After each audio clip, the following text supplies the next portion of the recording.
sukacita surga, itulah kekuatan bagi jiwa.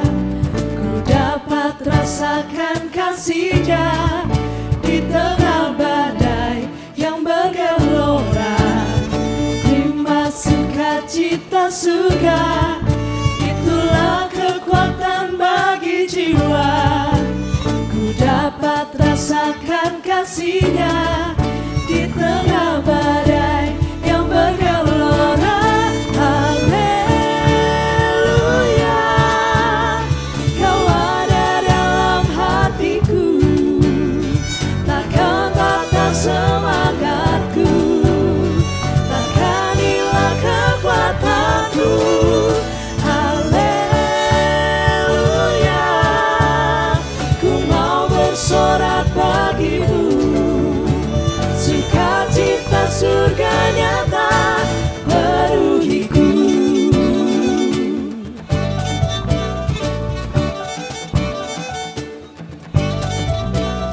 Terima sukacita surga, itulah kekuatan bagi jiwa. Ku dapat rasakan kasih-Nya di tengah badai yang bergelora. Terima sukacita surga, itulah kekuatan bagi jiwa. Ku dapat rasakan kasih-Nya di tengah badai yang bergelora. Haleluya, Kau ada dalam hatiku, takkan patah semangatku, takkan hilang kekuatanku. Haleluya,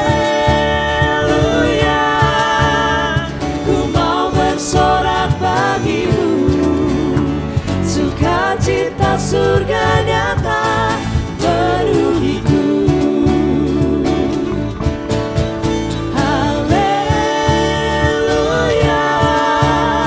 Kau ada dalam hatiku, takkan patah semangatku, takkan hilang kekuatanku.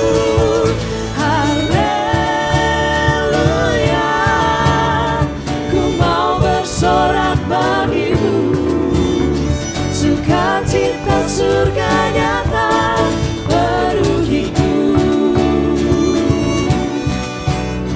Sukacita surga nyata, sukacita surga nyata, sukacita surga nyata penuhiku.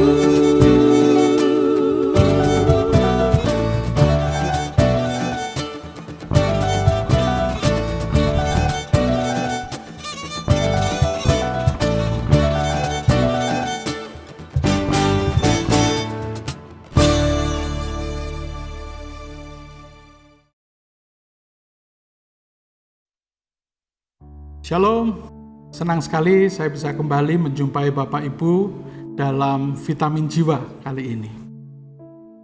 Bapak Ibu Saudara sekalian kasih Tuhan, pujian yang tadi kita dengarkan mengingatkan kita bahwa sebagai orang Kristen, kita sudah mendapat sukacita dari Yesus untuk bisa melayaninya dengan baik.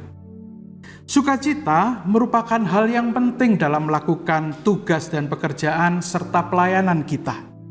Kehilangan sukacita bisa membuat seseorang kehilangan motivasi dan kehilangan kegairahan. Melakukan tugas tanpa sukacita hanya akan merasa rutin dan membosankan. Di dalam masa pandemi ini, banyak juga orang kehilangan sukacita. Mungkin mereka masih bisa tertawa, namun terasa hambar karena hati mereka kehilangan sukacita itu. Demikian juga di kalangan orang Kristen. Warren Wiersbe dalam bukunya yang berjudul Sukacita dalam Kristus menjelaskan bahwa ada beberapa hal yang bisa mencuri sukacita kita. Salah satunya adalah keadaan. Warren mengatakan bahwa keadaan yang tidak seperti yang diharapkan atau dibayangkan bisa membuat seseorang kehilangan sukacita. Karena itu, seseorang akan berusaha untuk mengendalikan situasi di sekitarnya, keadaan di sekitarnya agar sesuai dengan yang dia inginkan. Namun seringkali ini gagal dan keadaan menjadi tidak terkendali. Seperti situasi pandemi saat ini yang membuat semua rencana berantakan. Dalam survei yang dilakukan oleh Lingkaran Survei Indonesia dikatakan bahwa masyarakat Indonesia pada saat ini lebih mencemaskan ekonomi dibanding penyakit COVID ini. Jadi jelas bahwa kondisi yang tidak bisa dikendalikan ini, seperti kehilangan pekerjaan, berkurangnya penghasilan, mandeknya usaha, membuat seseorang menjadi stres dan kehilangan sukacita. Bapak Ibu Saudara sekalian, bagaimana bila kita mengalami hal seperti ini? Atau jangan-jangan kita sudah mengalami hal seperti ini? Maka tak jarang kita mulai mempertanyakan maksud Tuhan. Bahkan mungkin kita mulai hilang percaya pada Tuhan dan menganggap Tuhan tidak paham dengan kondisi saya pada saat ini. Tuhan tidak paham dengan keluarga saya. Bapak Ibu Saudara sekalian, kita harus berhati-hati. Karena pemikiran ini sedang mencuri sukacita kita. Dan membuat kita kehilangan gairah hidup. Serta bisa membuat putus asa. Nah, apa yang sebenarnya Allah ingin kita lakukan dalam hidup kita di tengah situasi yang sulit ini? Bapak Ibu Saudara sekalian, yang pertama Tuhan ingin kita ingat bahwa Tuhan mengendalikan segala sesuatu. Memang keadaan ini tidak terkendali bagi kita. Tapi bagi Tuhan itu terkendali. Tuhan mengendalikan seluruh kejadian di dunia ini. Termasuk apa yang terjadi pada diri kita. Berkurangnya penghasilan, mandeknya usaha, bahkan kehilangan pekerjaan, itu semua ada dalam kendali Tuhan. Jadi, seperti yang dikatakan oleh firman Tuhan di dalam Roma 8 ayat 28. Tuhan turut bekerja dalam segala sesuatu. Jadi semuanya terkendali oleh Dia. Jadi yang Tuhan ingin kita lakukan adalah kita tetap tenang. Agar kita bisa berdoa. Dan kita bisa bertanya kepada Tuhan, apa yang Tuhan ingin saya lakukan? Nah, yang kedua, Tuhan ingin kita ingat bahwa Allah kita itu setia. Tuhan tidak akan membiarkan kita diberi masalah yang melebihi kekuatan kita. Di dalam 1 Korintus 10 ayat 13 jelas mengatakan hal itu. Pencobaan yang kamu alami adalah pencobaan biasa. Tidak melebihi kekuatan manusia. Kenapa? Karena Allah setia. Dan karena itu Ia tidak akan membiarkan kamu dicobai melampaui kekuatanmu. Jadi apapun yang sedang kita hadapi saat ini, Tuhan ingin kita sadar bahwa hal itu pasti bisa kita lalui bersama dengan Tuhan. Hal yang ketiga, Tuhan ingin kita ingat bahwa Allah tidak membiarkan kita. Allah sudah menyediakan jalan keluarnya. Demikian dikatakan di dalam 1 Korintus 10 ayat 13 yang tadi. Pada waktu kamu dicobai, Ia akan memberikan kepadamu jalan keluar, sehingga kamu dapat menanggungnya. Karena itu saudara, Allah ingin kita berkomunikasi dengan Dia untuk menyelesaikan masalah kita. Allah ingin kita meletakkan keinginan kita di bawah kehendak Tuhan. Kehendak Tuhan yang utama, keinginan kita yang menyesuaikan. Memang ini dibutuhkan sebuah kerendahan hati. Nah, dengan komunikasi yang baik dengan Tuhan, Tuhan akan memberikan hikmat kepada kita. Sehingga kita bisa menemukan ide-ide jalan keluar yang sudah Tuhan siapkan bagi kita. Nah, hal keempat yang Tuhan ingin kita ingat adalah bahwa Tuhan selalu punya rencana indah dalam setiap keadaan yang kita alami. Itu dikatakan di dalam Yeremia pasal yang ke-29 ayat yang ke-11. Sebab aku ini mengetahui rancangan-rancangan apa yang ada padaku mengenai kamu. Demikian firman Tuhan. Yaitu rancangan damai sejahtera. Dan bukan rancangan kecelakaan. Untuk memberikan kepadamu hari depan yang penuh harapan. Oleh karena itu Tuhan ingin kita tetap taat dan tetap setia padanya. Tuhan tidak ingin kita menjauh darinya. Bapak Ibu Saudara sekalian kasih Tuhan, Tuhan itu sangat mengasihi kita. Dan Tuhan itu menginginkan kebaikan untuk kita. Kesulitan yang sedang kita alami saat ini merupakan cara Tuhan untuk membentuk kita supaya Tuhan bisa memakai kita melayaninya dengan lebih hebat lagi. Seperti yang Yusuf katakan kepada saudara-saudaranya di Mesir. Kejadian 50 ayat 20 berkata demikian, memang kamu telah mereka-rekakan yang jahat terhadap aku, tapi Allah telah mereka-rekakannya untuk kebaikan. Dengan maksud melakukan seperti yang terjadi sekarang ini, yaitu memelihara hidup suatu bangsa yang besar. Keadaan tidak terkendali bagi Yusuf pada saat dia dijual oleh saudara-saudaranya. Tapi tetap terkendali bagi Allah. Allah ingin membentuk Yusuf untuk menjadi Perdana Menteri di Mesir. Bapak Ibu Saudara sekalian kekasih Tuhan, jadi Tuhan ingin kita tetap bersuka cita di tengah kesulitan, termasuk kesulitan ekonomi yang mungkin kita alami saat ini. Agar kita tetap bergairah dalam melayani Tuhan di dalam hidup kita. Mari kita berdoa.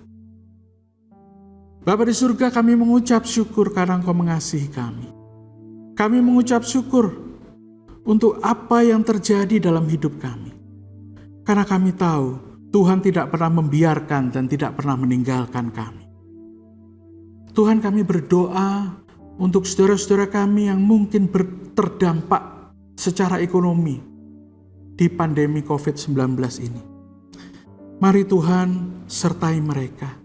Berikan hikmat kepada mereka. Tolong mereka untuk tetap ingat dan percaya kepada Tuhan bahwa Tuhan tidak pernah meninggalkan mereka.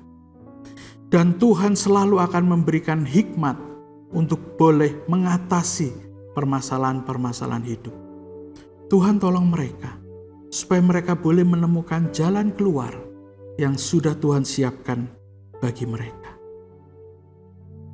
Kami juga mau berdoa Bapa, bagi mereka mungkin yang saat ini sedang sakit COVID-19 ini. Mari Tuhan jamah mereka. Tuhan jaga mereka. Ingatkan mereka bahwa Tuhan tetap hadir di hidup mereka. Sehingga mereka boleh tetap bersemangat, bersuka cita, mungkin di tengah penyakitnya. Sehingga mereka juga boleh melihat penyertaan Tuhan dalam hidup mereka. Dan mereka boleh tetap bersuka cita. Kami juga berdoa Bapa untuk mereka yang berbeban berat. Tuhan kiranya akan menolong mereka, menjamah mereka, menghiburkan mereka. Sehingga mereka pun boleh keluar dari permasalahan hidup mereka. Terima kasih Bapa. Terima kasih. Di dalam nama Tuhan Yesus kami berdoa. Amin. Bapak Ibu Saudara sekalian kasih Tuhan, jadi jelas. Yang pertama, Tuhan ingin kita percaya bahwa Tuhan itu mengendalikan segala sesuatu. Jadi kita harus tenang. Yang kedua, Tuhan ingin kita percaya bahwa kita bisa mengatasi setiap masalah bersama dengan Tuhan, termasuk masalah ekonomi ini. Karena masalah itu sesuai dengan kekuatan kita, tidak melebihi kekuatan kita. Yang ketiga, Tuhan ingin kita percaya bahwa di dalam Tuhan ada jawaban. Karena itu berdoalah, berkomunikasilah, bertanyalah pada Tuhan, dan jangan tinggalkan Tuhan. Yang keempat, Tuhan ingin kita percaya bahwa Tuhan punya rencana indah dalam hidup kita. Dan Tuhan ingin membentuk kita agar kita bisa melayaninya dengan lebih hebat lagi.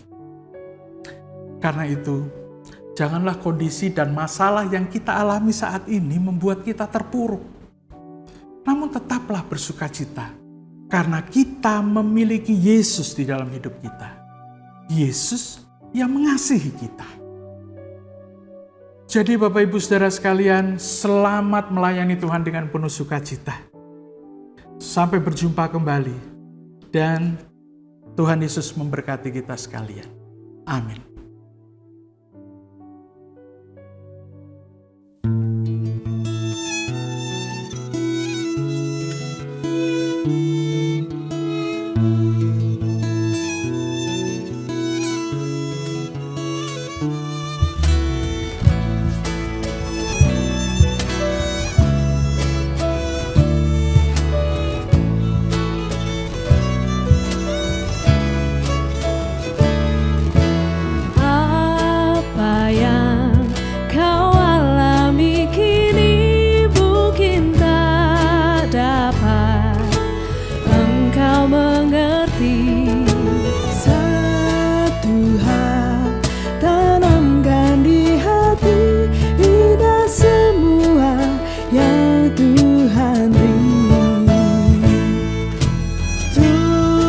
Tuhanku takkan memberi ular beracun pada yang minta roti.